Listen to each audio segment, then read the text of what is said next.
ఈ భూమి మీద సైన్స్ కన్నా మిస్టరీలు చాలానే ఉన్నాయి. కానీ కొన్ని మిస్టరీలు ఇంటర్నెట్‌లో వెతికితే దొరికేవి కావు. స్వయంగా మన బాడీ, మన మైండ్‌తో ఎక్స్‌పీరియన్స్ చేస్తేనే అర్థమయ్యే నిజాలు. ఈరోజు నేను మీకు అలాంటి ఒక రియల్ లైఫ్ మిస్టరీ, నా సొంత ఎక్స్‌పీరియన్స్ గురించి చెప్పబోతున్నా.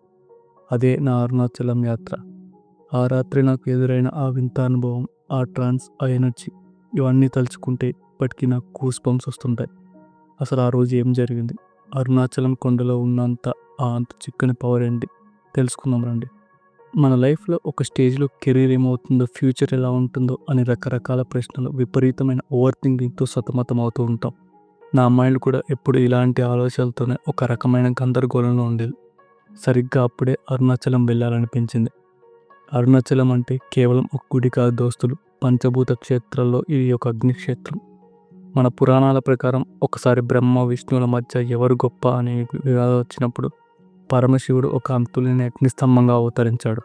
ఆ అగ్నిస్తంభమే చల్లబడి ఈ అరుణాచల కొండగా మారిందని శివపురాణం చెబుతుంది. అంటే ఆ కొండ రాయి కాదు, సాక్షాత్తు ఆ పరమశివుడే. అందుకే రమణ మహర్షి లాంటి ఎంతోమంది గొప్పవాళ్ళు ఆ కొండను వదిలి వెళ్ళలేకపోయారు. టైం కరెక్ట్గా రాత్రి 1:30 అవుతుంది.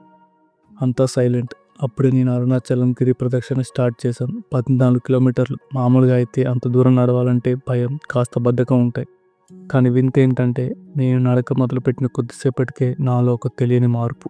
చుట్టూ చీకటి ఉన్న ఒక స్ట్రాంగ్ పాజిటివ్ ఎనర్జీ నన్ను ముందుకు తోస్తున్నట్టు అనిపించింది.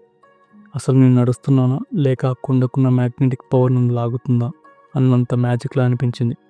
ఎంతసేపు నడిచినా కాళ్ళ నొప్పులు లేవు. ఆశ్చర్యం ఏంటంటే ఎప్పుడు ఏవేవో ఆలోచనలతో రణగొణ ధ్వనిలా ఉండే నా మైండ్ పూర్తిగా సైలెంట్ అయిపోయింది. కంప్లీట్గా జీరో స్టేట్కి వచ్చేసింది.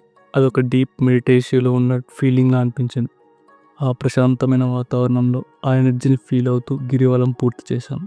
గిరివలం పూర్తయింది. అసలు కథ ఇప్పుడే మొదలైంది. దర్శనం కోసం ఆ పాతకాలపు రాతి కట్టడాల మధ్య ఉన్న టెంపుల్ లోపలికి వెళ్ళాను. ప్రాంగణంలోకి అడుగుపెట్టి దర్శనం క్యూ లైన్లో నిలబడగానే నా బాడీలో ఎవరు ఊహించని మార్పు. నా మైండ్, నా బాడీ నా కంట్రోల్లో లేనట్టు అనిపించింది. నాకు విపరీతమైన మత్తు, బాగా నిద్ర వస్తున్నట్టు, ఎవరో నన్ను హిప్నటైజ్ చేసినట్టు ఒక రకమైన ట్రాన్స్లోకి వెళ్ళిపోయాను. నా చుట్టూ వందలాది మంది జనాలు ఉన్నారు. వాళ్ళ అరుపులు వినిపిస్తున్నాయి. తోపులాట జరుగుతుంది. కానీ నా లోపల మాత్రం ఎక్కడ శూన్యంలో తేలిపోతున్న ఫీలింగ్. నేను నిలబడి ఉన్నాను, కానీ నా స్పృహ నాలో లేదు. సైకాలజీ ప్రకారం అసలు ఇక్కడ ఏం జరుగుతుందంటే మన కాన్షియస్ మైండ్ ఎప్పుడు లాజిక్స్ వెతుకుతూ సెన్సార్ చేస్తూ ఉంటుంది. కానీ ఆ గుడిలో ఉన్న ఆ పురాతనమైన వైబ్రేషన్స్, ఆ శివుడి ఎనర్జీ ముందు మన కాన్షియస్ మైండ్ పనిచేయడం ఆపేస్తుంది. డైరెక్ట్గా మన సబ్ కాన్షియస్ మైండ్ యాక్టివేట్ అవుతుంది. అహంకారం, భయాలు అన్నీ కరిగిపోయి ఆ పరమాత్మ ఎనర్జీకి మనం పూర్తిగా సరెండర్ అయిపోతాం. ఆ ప్రాసెస్లోనే మనకి అలా కంట్రోల్ తప్పినట్టు విపరీతమైన మత్తుగా అనిపిస్తుంది. అది నిద్ర కాదు, మన ఆత్మకు దొరికిన అసలైన రెస్ట్. అలా నా కంట్రోల్లో నేను లేకుండానే మెల్లగా క్యూ లైన్లో ముందుకు వెళ్తున్నాను. గర్భగుడి దగ్గరికి వచ్చాను. ఆ అగ్నిలింగాన్ని, ఆ అరుణాచలేశ్వరుని కల్లారా చూశాను. ఒక్క సెకండ్, జస్ట్ ఆ ఒక్క సెకండ్లో ఏదో మ్యాజిక్ జరిగినట్టు, కంప్యూటర్ రీబూట్ అయినట్టు ఒక్కసారిగా నేను నా నార్మల్ మోడ్లోకి వచ్చేసాను. అప్పటిదాకా ఉన్న ఆ నిద్ర మత్తు, ఆ ట్రాన్స్ ఫీలింగ్ అంతా మాయమైపోయింది. నాలో తెలియని ఏదో కొత్త శక్తి, మనసులో చెప్పలేనంత క్లారిటీ. నా ఫ్యూచర్ మీద ఉన్న భయాలు, నాకున్న ప్రశ్నలు అన్నీ ఆ లింగం ముందు ఖాళీ బూడిదైపోయిన ఫీలింగ్. ఇదే దోస్తులు అరుణాచలేశ్వరుని అసలు సిసలైన మహిమ. అక్కడికి వెళ్తే దేవుడు మన చేతికి డబ్బులు ఇవ్వడు, కానీ మనల్ని కిందికి లాగుతున్న మన భయాలను, అహంకారాన్ని, ఓవర్ థింకింగ్ ఒక అగ్నిలో కాల్చేసి మనల్ని ఒక కొత్త మనిషిలో బయటకు పంపిస్తాడు.